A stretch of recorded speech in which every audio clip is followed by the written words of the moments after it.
Did you know that 1 out of 4 children will develop a pediatric feeding disorder? That is one nugget of information that I picked up on the podcast today. I had an amazing talk with Melanie Potock. She is a speech language pathologist and a wealth of information on all things feeding. We talked today about what is picky eating. What are some of the characteristics of a picky eater? And when does that turn into something that warrants more intervention? And she talked about feeding as being developmental and feeding time. How can we make that a joyous experience, whether your child is younger, whether your child is a toddler, or whether your child is school age?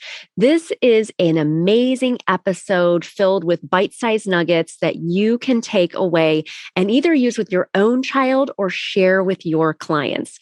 Melanie is an international speaker on the topic of feeding babies, toddlers, and school-age kids. I have always really been inspired by her ability to disseminate information across platforms. She has really branched out from the field of speech pathology, and she has written books, and she has been in different publications. She has been in the New York Times, the Wall Street Journal, the Washington Post, Parents Magazine, and she has many, many books, Raising a Healthy, Happy Eater. She has a new book coming out called Responsive Feeding. Wow, such great information. Excited for you to dig on in. You're listening to Autism Outreach Podcast, a podcast full of ready-to-use strategies to help those with autism strengthen their communication skills. Here's your host, Rose Griffin of ABA Speech, a speech therapist and board-certified behavior analyst who shares tips you can use in your next therapy session. Thanks so much for joining us on episode 47. We have an amazing episode today. We have with us Melanie Potock from Munch. Thanks so much for having us on, Melanie. And I'm so excited to have you on. I've seen you on Instagram, and I think maybe I heard you talk at ASHA. And you're always just an inspiration, I think, for me, of how you share information and how you're really getting out there with the books you've written and how you've been featured in so many amazing different digital venues and print. So I'm so excited to be able to have you on and chat with you because you have such an area of expertise that is so very important to a lot of people who are going to be listening today. So welcome. Oh my goodness, Rose. I'm just genuinely I want you to know how much I'm just thrilled to be here. I have been following you for a while and we're going to have a little love fest here, but I just think your information is so authentic and so family centered. And that's why I like it so much. So I'm really excited to be here. So thank you. Awesome. Can you tell us a little bit about you, your journey to kind of being a speech therapist and how you started niching down into this area of feeding where you've just been able to share such great information? How did that kind of all take place? Well, you will love this. In graduate school, I specialized in augmentative communication, and I got my first job as an AAC specialist. And I think I probably seemed fine to everybody else, but in my heart, I knew this was not my jam. Yeah. I didn't think I was very good at it. It was a lot of long nights of trying to really think the way you need to think as an AAC specialist. And I'm so grateful for all of you out there who specialize in augmentative communication. But you know how things just start to happen in a funny way. A friend of mine went on maternity leave and said, "Can you cover for me in the NICU?" And I'm like, "Can you train me?" And she did. She really devoted a lot of time to train me. And that's how I ended up in the NICU for years. And from there, I started seeing those little babies come back to me who still needed support because feeding is developmental. Just because you resolve the breast and bottle feeding issues doesn't mean they aren't going to have trouble when they start solids or they enter that traditional picky eating stage as toddlers. So I realized that this was really my love.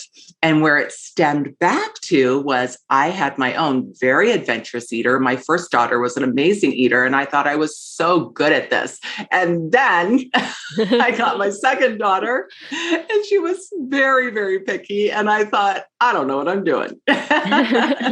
So it's that personal experience tied with that sudden unexpected pivot in my career. And now here I am. Wow. I'm the author of, 6 books now, and Wow. I teach and speak around the world and get to treat kids and coach parents. And I am so grateful for that little pivot and for that friend of mine saying, would you cover for me while I'm on maternity leave? That's So it's amazing. those I love moments in life that suddenly Yeah. can send you on a new trajectory. Yeah, that's really amazing. And what's so funny, I have 3 kids of my own. My son is the baby. He just started kindergarten this year. But what's amazing is when you have one child, you think all of your kids are going to be like Oh, that yeah. first child. And then the Right. second one comes along and you're like, okay, that was different. So Exactly. it's just from everything. You just think it's going to be the same and it couldn't be more different. I love that because before I started really working with autistic students, I really was just open to learning so much about being a speech therapist because our field, and I don't think people understand that if they're not a speech therapist, but our field is so, so broad. And I always would go to stuff on feeding and NICU. It was like never anything I had experience with, but I always found it to be extremely fascinating and something that's just so important for so many people. I did work at the Cleveland Clinic Center for Autism, and there was a feeding clinic in the same building. So I feel like maybe I did an observation, or some of our kids would work with the feeding team. And even though it's like, I'm just a lifelong learner. So this is why the podcast is so fun for me. I can't believe we're almost a year old, this podcast, but it's just fun for me to come on and talk to different people who have areas of expertise that are different than mine. So I'm excited to learn today from you about picky eating because there's just so many people out there. I just know with my own kids, I have definitely felt mom guilt when another mom puts on Facebook, their child's perfectly curated, like they're an Instagram mom influencer's lunch, and my kids want to bring Doritos. So I'm excited to talk about some of these things because I think a lot of parents really struggle, and then they're wondering, is this picky eating? Is this something that needs more intervention? But talk to us a little bit about, what are some of the characteristics of picky eating? It kind of depends on the age. In my book, Raising a Healthy, Happy Eater, that I wrote with pediatrician Namali Fernando, we specifically go through each age and we talk about the cognitive skills and the motor skills and the parenting skills that really interplay with each stage of eating. As I said earlier, feeding is developmental, just like learning to crawl, walk, run. I probably say that in every interview I do, but it's so important for parents, especially to understand that when kids get stuck in a picky eating stage, they can get really entrenched in that stage. And as a matter of fact, 1 out of 4 typically developing children will develop a pediatric feeding disorder. So some of the signs that parents might want to watch for, and gosh, there's a long list of them, but just to give you the shortest list and the most common ones, are that mealtimes are stressful. Mm-hmm. I always say, tell your pediatrician, stress to him or her that you're stressed. Stress that you're stressed. Yeah. Because mealtimes need to be a time for connection. They shouldn't be about worrying whether or not your kid is going to eat. And your daily interaction with your child shouldn't be you thinking ahead to the next meal, wondering, oh my gosh, he didn't eat breakfast. Is he going to eat lunch? That really gets in the way of being present and really having those really special moments with your kids that are a part of parenting and part of creating memories.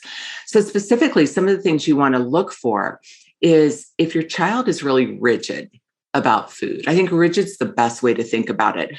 Do they only want specific brands? And if you don't have that specific brand, do they get really upset about it? Or do they just not eat, period? Mm-hmm. Do they need specific places to eat? Do they have to eat in front of the TV, in front of an iPad at the table? They won't eat at this table, but they'll eat it on that couch. They won't eat in the school cafeteria, but they'll just snarf everything down at 3 o'clock because they're literally starving. Mm-hmm. And then just those specific rules on what, when, and how food is served. Do they feel comfortable with new foods on their plate, even if there's no expectation of eating it? Do they do okay at family meal times when there are new people seated at the table, like grandma and grandpa? Or is that really stressful for them? Because learning to eat is a very emotional experience. Food is emotional. Mm-hmm. And we really want to take not only the whole child into consideration, but the whole family as well. Wow, that's really a lot to think about. Yeah, I never thought of a mother's anxiety or father's anxiety about if your child doesn't eat one meal, are they going to eat the next? And thinking that way. My kids really haven't had those types of concerns. So that's really something that I think could really just affect your mental health and really your family balance as far as, The that's whole just, family dynamic. Yes, yeah, that's right. So many parents, and they're often moms, say to me, yeah. first thing I think about when I wake up in the morning is he going to eat breakfast? And then he doesn't eat breakfast. And the next thought is, oh my gosh, is he going to eat lunch? And how do I get him to eat lunch is the way they think about it. Right. It's very stressful 24/7. Yeah. Wow. That's really a lot. I never really analyzed, although my one daughter we call her kind of a slug. She's always today at the bus. She was like, I didn't eat breakfast. And she's like slurping down an applesauce while the other kids came down and they had breakfast. But I can see where that can be a stressful experience. And I never thought if there were other people present that could really affect how a person might be eating and their ability to consume food. That's really a lot. Yeah. And, so from the autistic perspective, I definitely have worked with students who parents would report, they only eat this certain thing. They only eat this certain brand.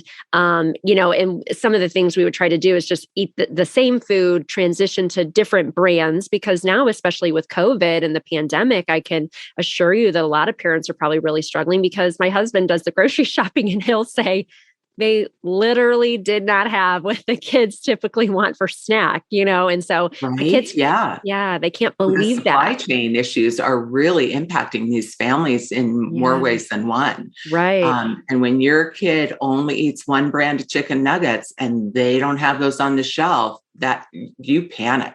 Right. Yeah, that's a big deal. Yeah. Okay, good. That's good information. So what can we do, if we're talking about different stages, and I love that idea of that, feeding is developmental. I never really thought of it that way. What can we do at the baby stage to make sure that it's a joyful feeding experience? Because I know, I have 3 little ones. I'm sure that when I was feeding my first child, it probably looked a little different than my third, who actually had enlarged tonsils and was always choking on things and, all the things, right? And you have all the kids running around. But what are some things that we can maybe get in place to make that kind of joyful experience, like you noted? I just love the way you phrase that. Well, if we think about starting solids, I think that's a good place to start. The most important thing when you're starting solids is to make sure that you're learning to read baby's cues.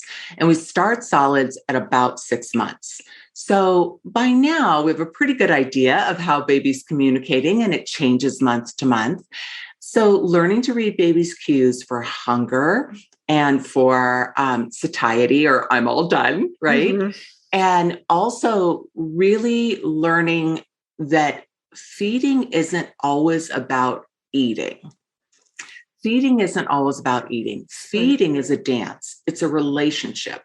It's a back and forth experience. Sometimes your dance partner picks up on the steps and you're whirling around the dance floor and you're having an amazing meal together. And other times they're like, I think I'll just sit this one out. And we have accepting that, knowing that, especially with babies who are starting solids and starting to practice a lot of the motor skills that come along with learning to eat. That's so important. So that communication is called responsive feeding. And responsive feeding is something that was developed back in there's early literature from 1998. But when I first started becoming aware of it was from the responsive parenting movement when I worked in the NICU. And then it we started to see it in more literature in the registered dietitians arena, et cetera. And so it's been around for a long time, but I just wrote a new book about it. It'll be out January 4th. It's available for pre-order now.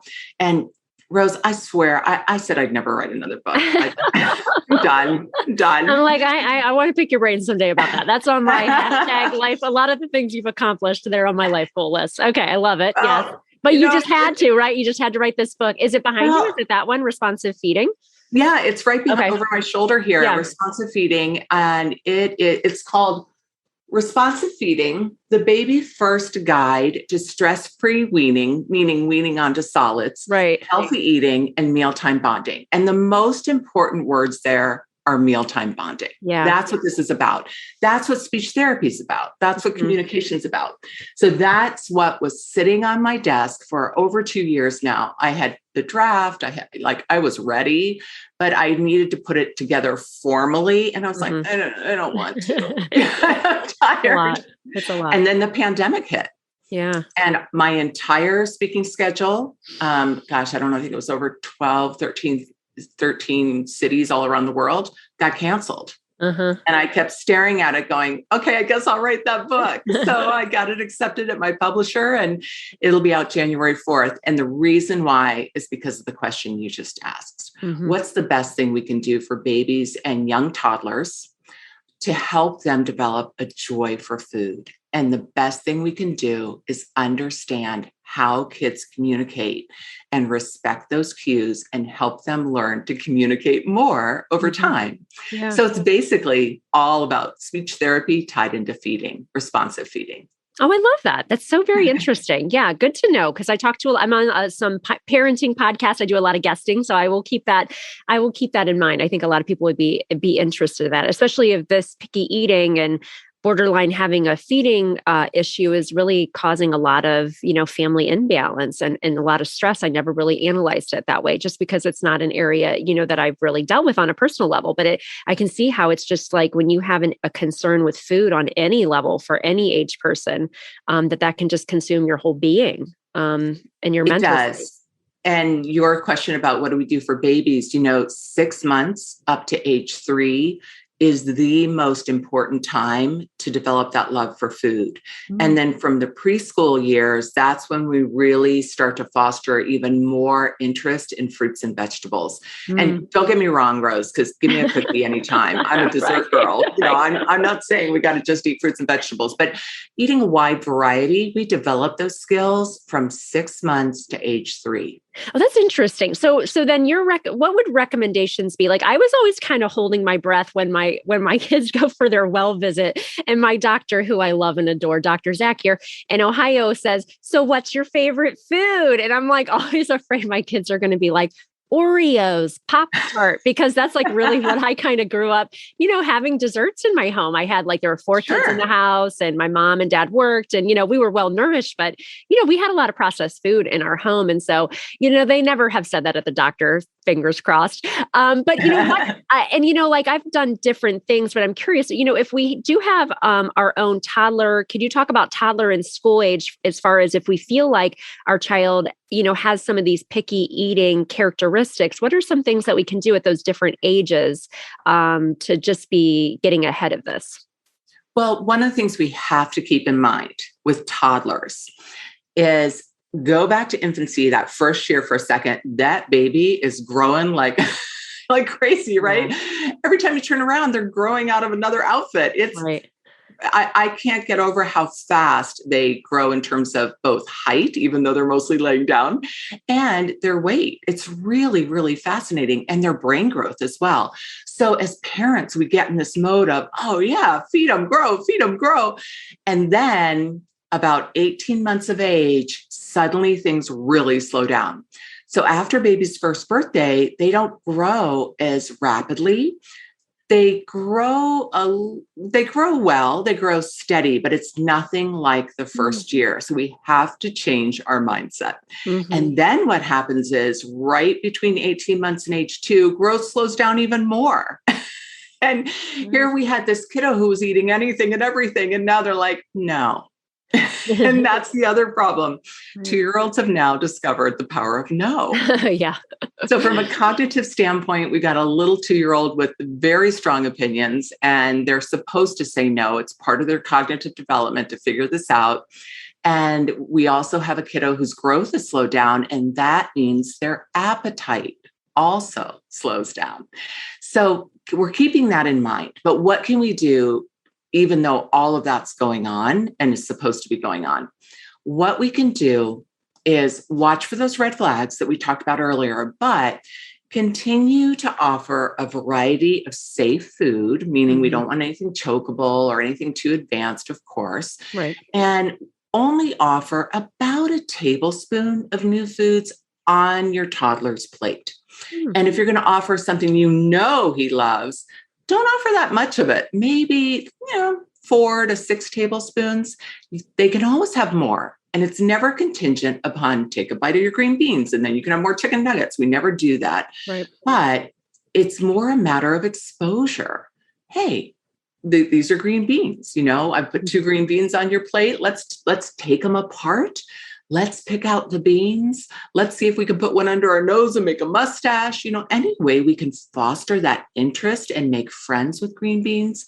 That's what we're striving for.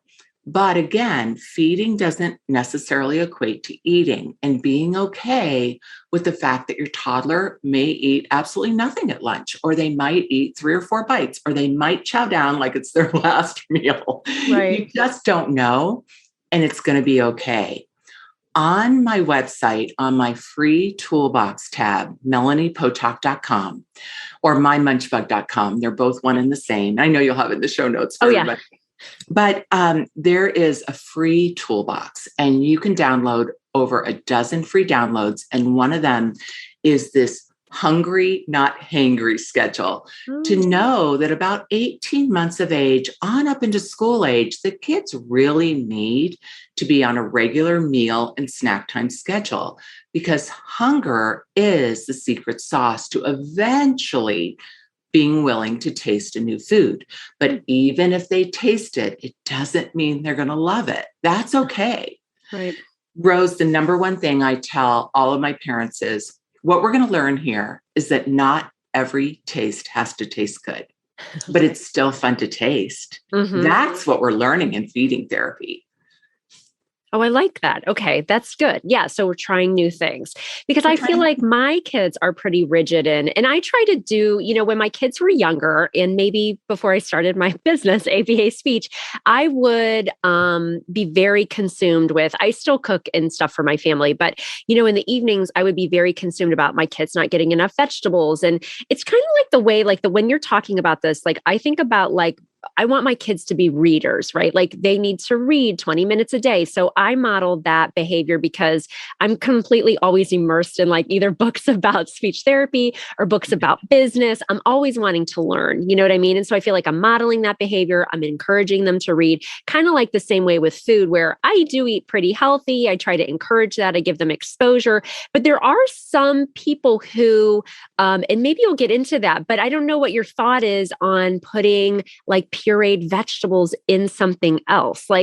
What are your thoughts on that? Because there was actually a pretty popular book a while back that I bought that when I had the time, and actually talking to you now, I can't believe I ever had time to do this, but I would make vegetables, put them in my food processor and then immerse them in a different food, because the kids were getting nutrients, but they didn't necessarily know. It wasn't like I was lying about what they were eating, but do you know what I'm saying? It's kind of like a hidden vegetable. Yeah. What are your thoughts on that? Is that something okay to do? And, to sneak or not to sneak, right? Right. Okay. Yeah. Okay, I'm going to break this down. I'm going to give you 2 sides of this. Okay. I have that book on my bookshelf right behind me. Okay, Exactly what you're talking about. Okay. Let's break that down. First of all, what's loaded there is the word sneak. Right. You weren't sneaking anything in. Right. Rose, it's not like when you made brownies earlier in the week, you announced to everybody that you put corn oil in the brownies. We just don't announce every ingredient. And so I just want to encourage parents that if you want to throw in some hemp seeds or whatever, or a little protein powder into something to boost up the nutrients, you don't have to announce it. But where we get in trouble is where we're not pulling kids into the kitchen and letting them experience making that smoothie with protein powder or those brownies with occasionally some black beans smashed into them, right? Right. Things that, or like you said, veggie purees. In one of my books, I have tons of recipes how you can include veggie purees, but we bring the kids into the kitchen. Not every time. I mean, who does that every time? Nobody brings their kids in every night, right?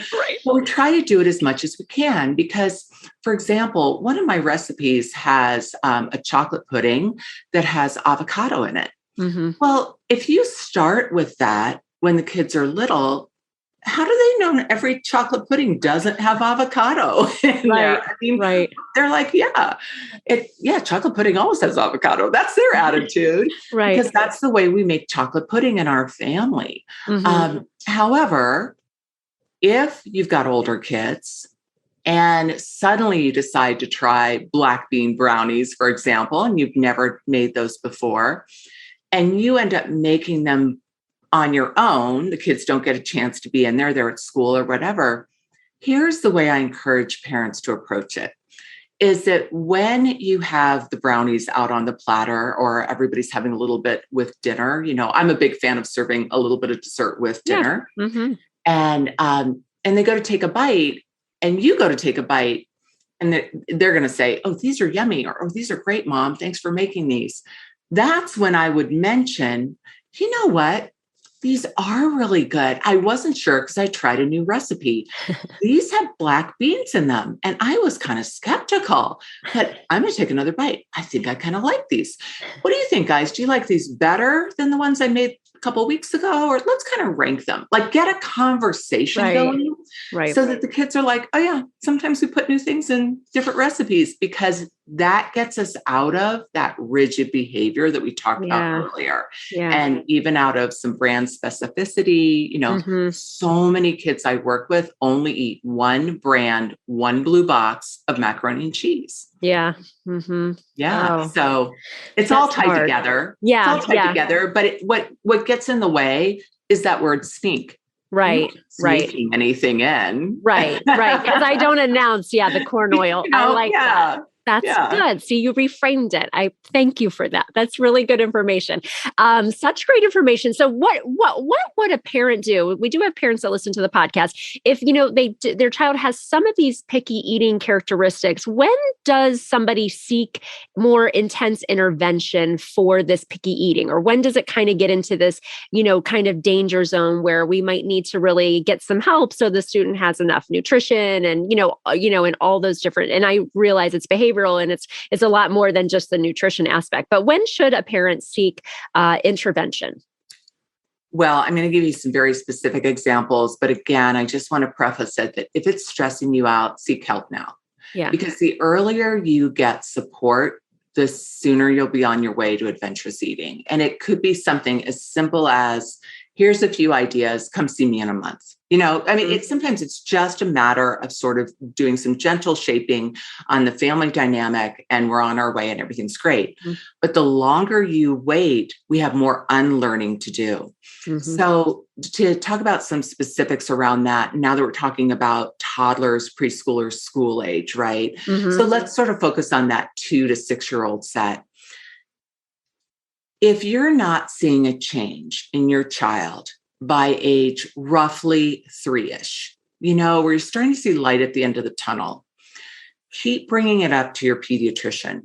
Even if you have to schedule a separate appointment without your child, maybe a phone call to stress that you're stressed, that you would like some guidance around this. And you would like more guidance than, oh, just don't pressure him. Because I don't believe in pressuring children either, don't get me wrong, but I have so many parents on my caseload with 8, 10, 12-year-olds who have been, quote, not pressuring the child for years and years and years. And now their poor kiddo is diagnosed with avoidant restrictive food intake disorder. They have so much anxiety about trying new foods. Mm-hmm. So there's a big difference between pressure and gentle nudges. And what feeding therapy does, like any sort of pediatric therapy, is we gently nudge the child to develop a skill. Mm-hmm. And it's an art and it's done with love. Mm-hmm. But if the longer we wait, the more gentle nudges and more time it will take. Yes. So the things to look for are those rigid patterns, not tolerating new foods on their plate, not being willing to eat at the table most of the time. Sometimes kids are like, just being kids, and we understand that. Not being willing to eat in other environments, being really, really hesitant or anxious about school environments, not wanting to eat in the cafeteria or in the classroom, that kind of thing. Not only being willing to go to a couple different restaurants or one restaurant at a specific time of day when it's not crowded, Right. Kids who are really anxious about trying new foods, anxiety will spread into any space we give it. And before we know it, we've got a child who is anxious about new foods on his plate, and that eventually morphs into and only eats in front of an iPad and never wants to eat anywhere else. Yeah. And I truly feel comfortable telling everyone listening, that's not an exaggeration. That is my caseload. Right. So getting that early help, even through early intervention, is, kids almost about to turn 3, you need a few tips, trying to see if they can't help you, or just signing up for a parent consult, 1 hour with me. Right. That's what I'm here for, is to get everybody on that path to more adventurous eating. That's my question too. So do you think that if parents, and that's great information. So if parents are like, oh man, this is my child, or if somebody listening is like, oh, geez, do you think this is typically something that would be covered by insurance, or is it something that you should seek an outside private pay? Do you do these certain consults? I'm just wondering, like in my school-based brain, I'm thinking like, is this is usually not something that would ever be picked up by a school-based therapist. This is something that would definitely be outside. And for all of your listeners, here's the reason why. Picky eating is very much an umbrella term. Right. It's the one that parents search on, even if they have the most highly selective eater who only eats 2 foods, right? They still search on the word picky eating. But they say to me later, I wish I just had a picky eater. My life would be so much easier. Nevertheless, if you, quote, just have a garden variety picky eater, it's still very stressful. Right. And so knowing that, as we said at the beginning of our broadcast here, 1 out of 4 typically developing children can actually develop a pediatric feeding disorder, which would be covered by insurance. It's so important to catch these picky eating habits early so that you don't have to go into those many, many years of feeding therapy, which I'm happy to do with you, but there are ways to avoid that if we possibly can. And we don't have enough time today, but there's so many factors from a medical perspective, a motor perspective that goes into that. So to just reframe it a little bit, some of the red flags for these infants and toddlers that might indicate more than just picky eating, a true feeding disorder, would be irritability before, during, or after feeding. Before, during, or after. It's not just in the high chair. So something to think about. Taking a long time for each feeding. Parents who say to me, yeah, he eats pretty well, but it takes about an hour. It shouldn't take about an hour, because before you know it, it's time to eat again. Right. So we can help with that. We can help with that. Also, coughing at meal times a lot, frequently, gagging a lot, more than your 6-month-old who's just learning to eat and has that hypersensitive gag reflex. We're talking about a child who's 9, 10 months old, 2 years old, in that area, that age range, gagging a lot, vomiting on a weekly basis, gurgling when they talk, all those when they talk or when they eat. All of those are red flags that there may be a swallowing disorder, which falls under a pediatric feeding disorder. But really, overall, it's any stall in that developmental process of feeding. Just like if your child wasn't walking by 14 months of age, which is kind of our rough cutoff, right? Where if your child isn't eating soft solids, starting to chew on avocado, starting to eat some crackers that are easily meltable, those sorts of things, by the end of 8 months, I'd like you to get a consult. Okay. If your child is only eating a handful of foods by 12 months and they're primarily breastfed, yay, breastfeeding. We want to encourage breastfeeding as long as we can. But by 12 months, those kids should really have a wide variety of solids. They don't have to eat a lot of volume, but they should be trying a lot of new foods. So anything that doesn't quite fit in with that developmental process, and again, in my book, Raising a Healthy, Happy Eater, I have that all outlined for you. Such great information. Oh my goodness. I love it. So fun to learn from you. So where can people learn more about you and your work if they want to reach out?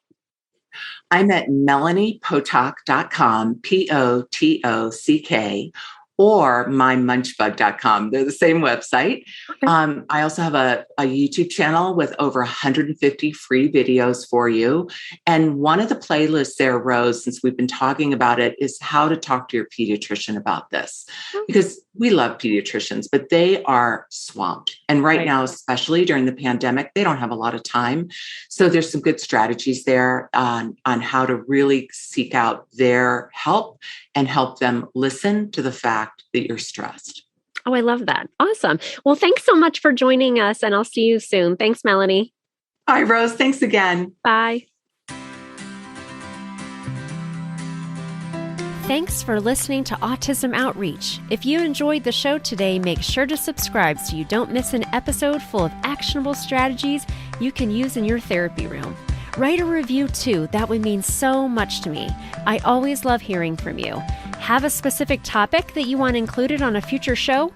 Reach out over on Instagram, ABA Speech by Rose, or visit me at www.abaspeech.org.